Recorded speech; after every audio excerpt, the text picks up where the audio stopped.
Ada satu quote yang menarik dari Socrates. Siapa yang tidak merasa cukup dengan apa yang ia miliki sekarang, tidak akan pernah merasa cukup bahkan ketika ia mendapatkan apa yang ia inginkan. Sebelum menyebut diri Anda bahagia, coba yuk tanya dulu ke dalam diri. Apakah aku benar-benar merasa cukup? Atau justru aku hanya takut tidak merasa senang? Sekedar merasa senang belum tentu Anda sedang bahagia. Rasa senang bisa muncul dari sistem pertahanan kita, bukan dari kedamaian batin kita yang sebenarnya.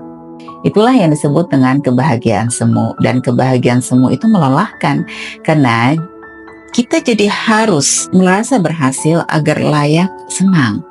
Jadi kita meluping terus-menerus program-program yang membuat kita itu harus memiliki pencapaian, harus berhasil, harus layak, harus memiliki ini, harus memiliki itu. Akhirnya untuk mencapai kebahagiaan itu kita jadi merasa lelah. Padahal sebenarnya untuk berbahagia kita tidak harus selelah itu. Karena yang namanya kebahagiaan sejati itu hadir saat kita berhenti mengejar kesenangan dan mulai hadir sepenuhnya dalam hidup ini. Hadir sepenuhnya dalam hidup ini adalah tanda tanya besar yang dibutuhkan oleh orang-orang. Jawabannya, bagaimana caranya saya bisa hadir sepenuhnya dalam hidup ini lalu merasa berbahagia? Nah, sekarang kita bahas dulu secara neurologis. Secara neurologis, kebahagiaan sejati itu hanya bisa muncul saat sistem saraf kita masuk ke mode parasimpatetik. Tandanya apa? Ada 3 tanda bahwasanya kita sedang hidup di mode parasimpatetik. Pertama, kita merasa tenang, kita merasa hadir, dan kita merasa cukup.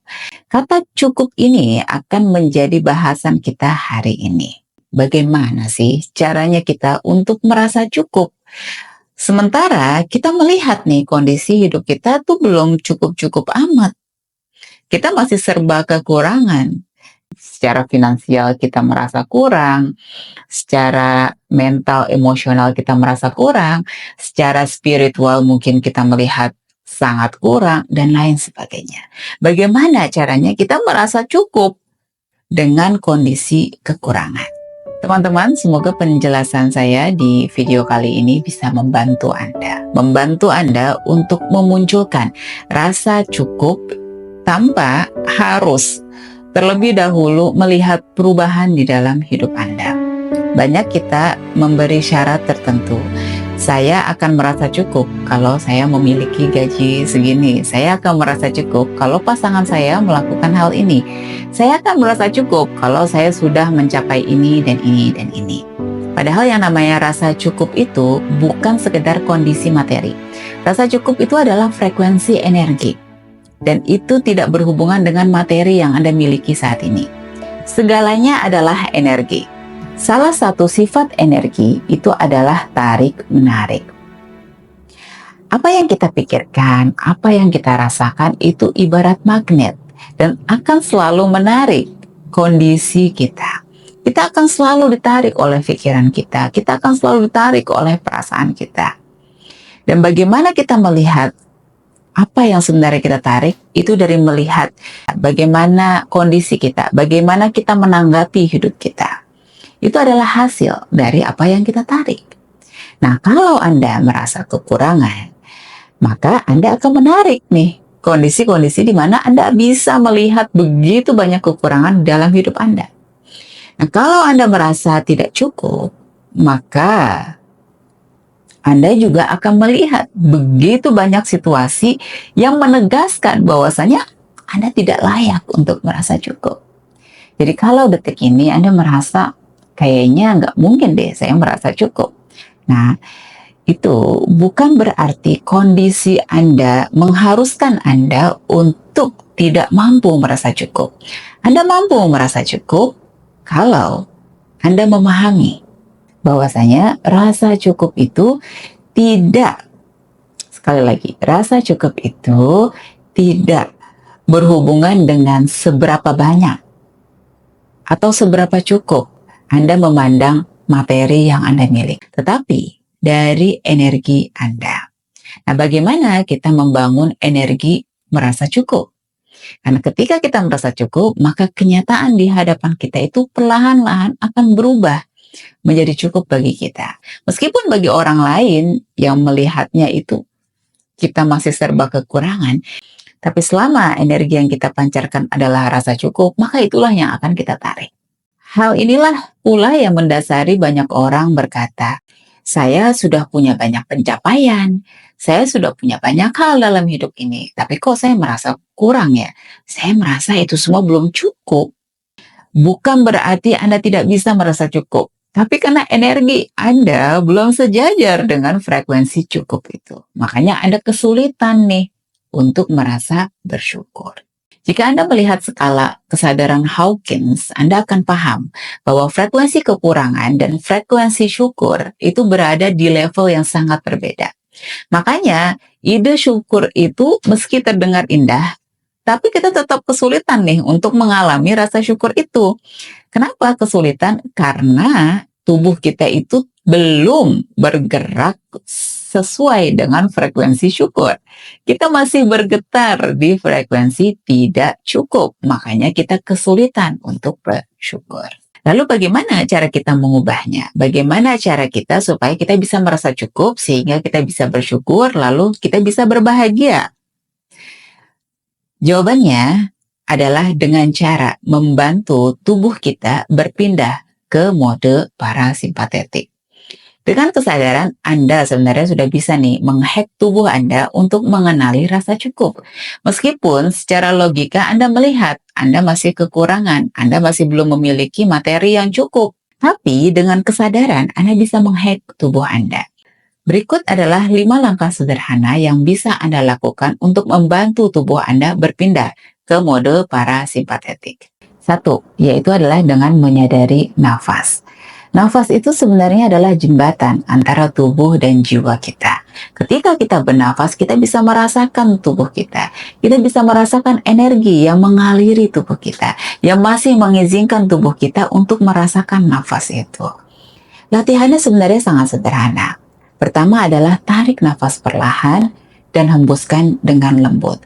Anda tidak perlu memikirkan apakah saya bernafas dengan benar atau tidak, bagaimana teknik bernafas yang benar, seperti apa dan seperti apa. Nggak perlu memikirkan tekniknya dulu. Cukup dulu sadari nafas Anda.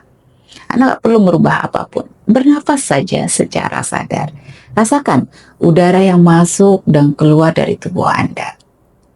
Rasakan denyut jantung yang sedang mengiringi nafas Anda. Rasakan paru-paru yang sedang kembang dan kempis menemani Anda bernafas. Semakin Anda mampu menyadari nafas Anda, semakin tubuh Anda akan merasa aman. Dan rasa aman inilah nanti yang akan mengaktifkan mode parasimpatetik di dalam tubuh Anda. Jadi bernafaslah dulu secara sadar. Nafas Anda gratis, Anda tidak butuh syarat apapun untuk bernafas. Alhamdulillah saat ini kondisi Anda sedang nyaman untuk bernafas secara bebas. Oksigen masih ada di sekitar kita. Udara masih melingkupi diri kita. Jadi coba yuk kita gunakan seluruh hal yang sudah diberikan oleh Zat Maha ini untuk bernafas secara sadar. Fungsinya, manfaatnya untuk diri kita sendiri, sehingga kita bisa lebih tenang, lebih merasa aman dan damai. Dan akhirnya kedamaian tanpa syarat itu bisa kita rasakan. Nah, selanjutnya setelah kita terbiasa menyadari nafas, kita lanjut yuk ke latihan yang kedua. Latihan yang kedua itu adalah kita melatih syukur kita tanpa syarat. Syukur sejati itu tidak menunggu keadaan sempurna, teman-teman. Syukur sejati adalah kemampuan untuk berkata, Tuhan, terima kasih untuk apapun yang hadir sehari ini. Yang hadir detik ini, yang hadir saat ini. Detik ini, saya memilih untuk melihat kebaikan di balik segala keberadaan. Coba yuk sebutkan 3 hal kecil yang Anda syukuri detik ini. Ulangi setiap detik saat Anda merasa apa yang ada di hadapan Anda itu mengancam keamanan Anda. Ketika Anda merasa terancam, karena penilaian orang lain, mungkin karena tantangan, mungkin karena masalah, mungkin karena kegagalan, mungkin karena sikap orang lain. Coba yuk balik lagi ke dalam diri.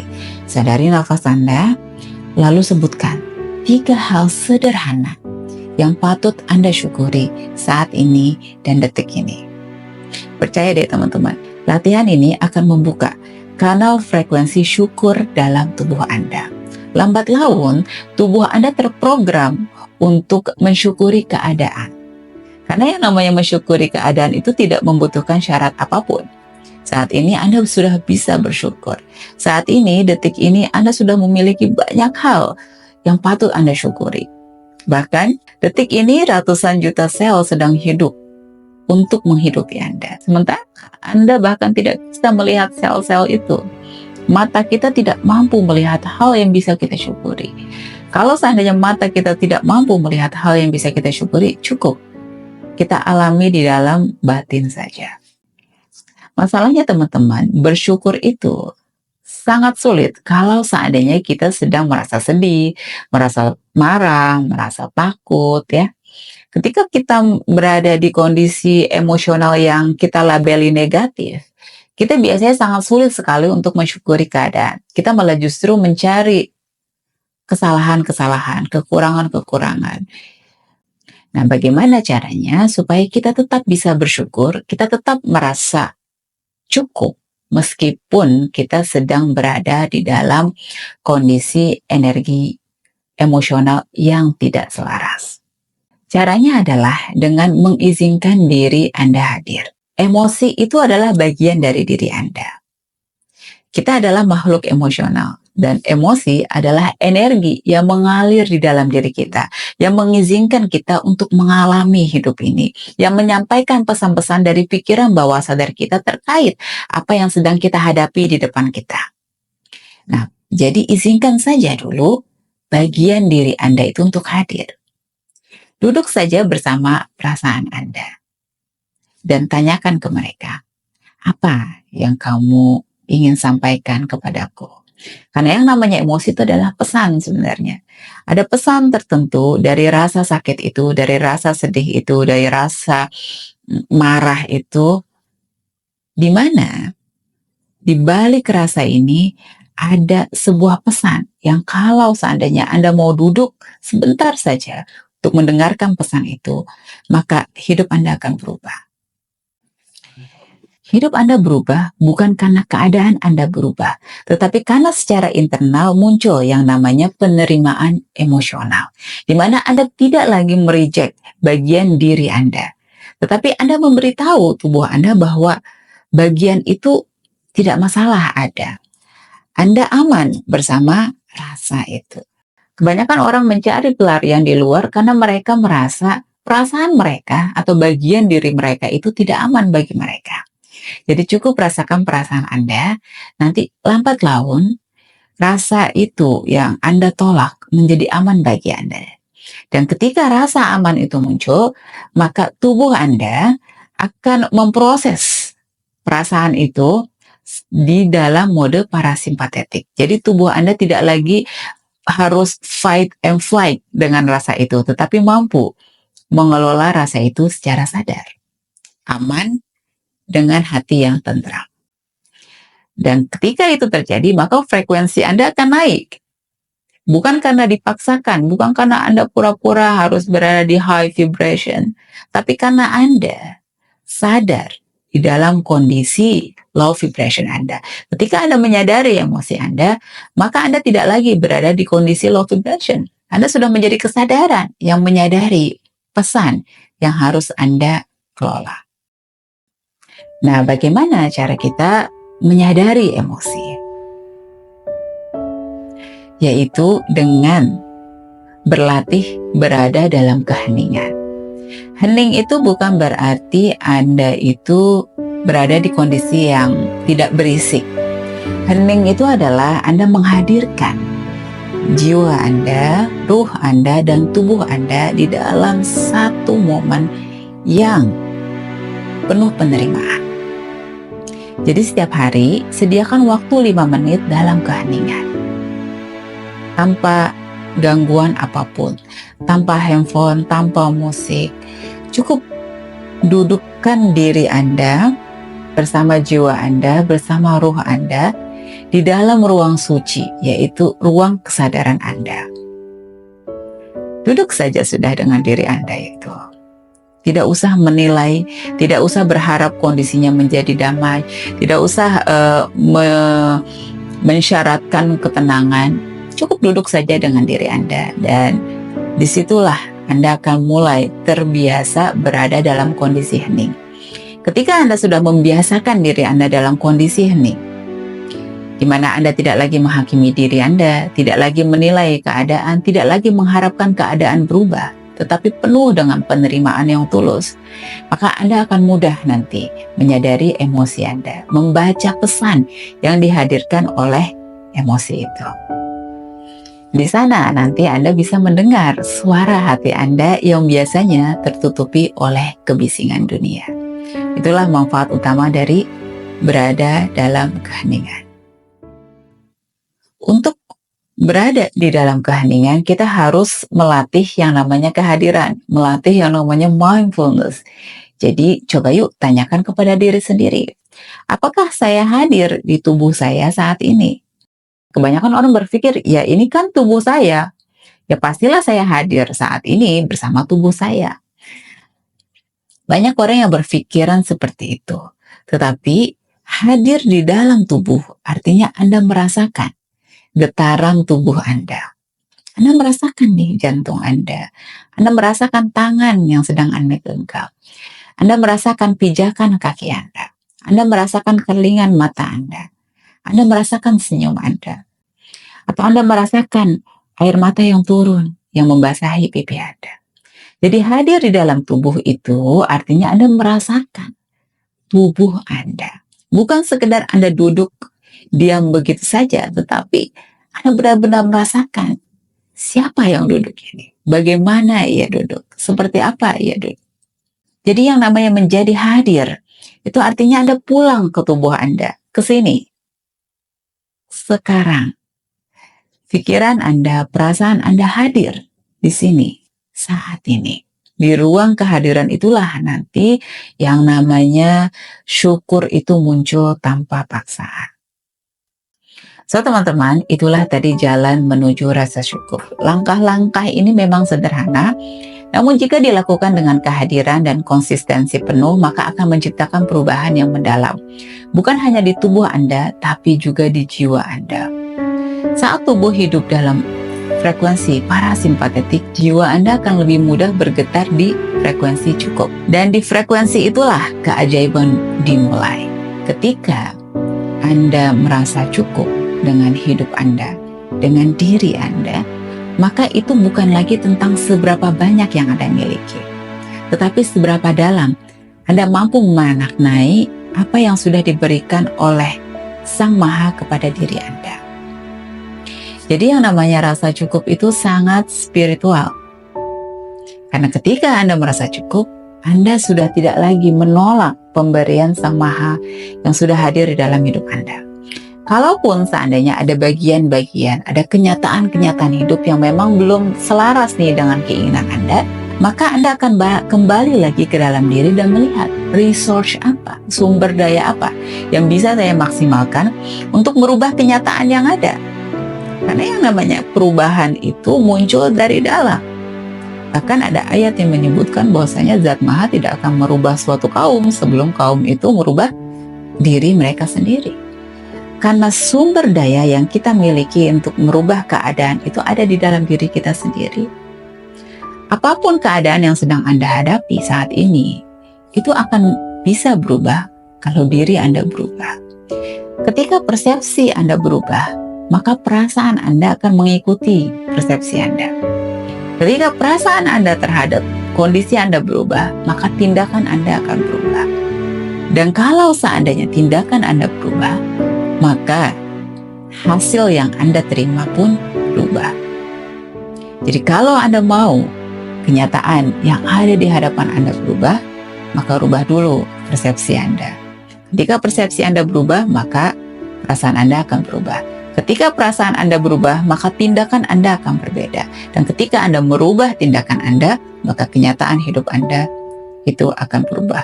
Begitulah cara kita merubah nasib di dalam hidup ini.